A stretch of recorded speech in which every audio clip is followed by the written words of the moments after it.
a very warm welcome. We are witnesses to an historic moment for data protection. We need to make sure that we get data protection right.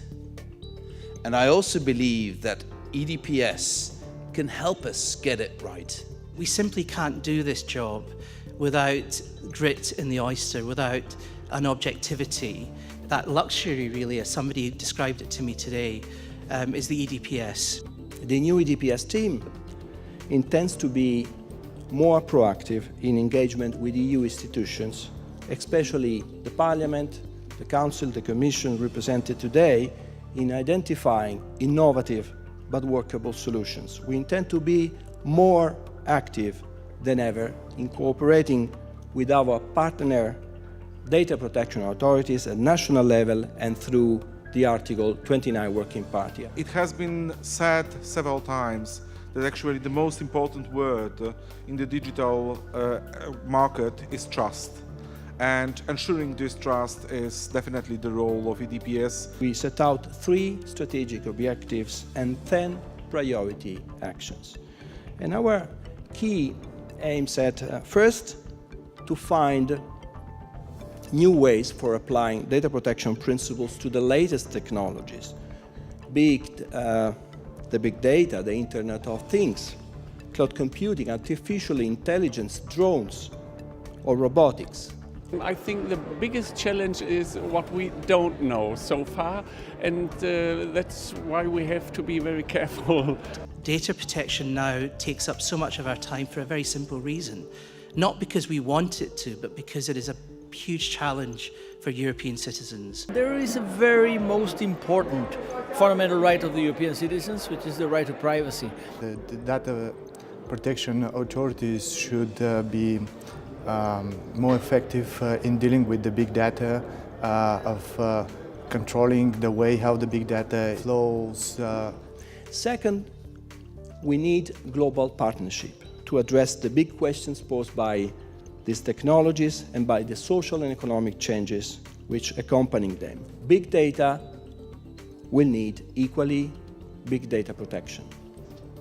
I think we do share a vision that the digital world offers great opportunity, but that we have to make sure that this is not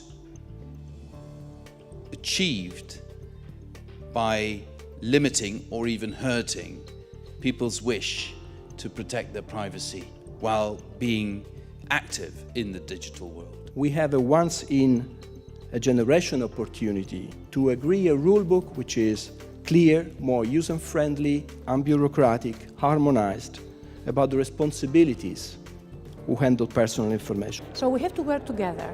That is something that we would like to see from EDPS, and to see them to take a really proactive role in the next realization of the reform that we have put on the table.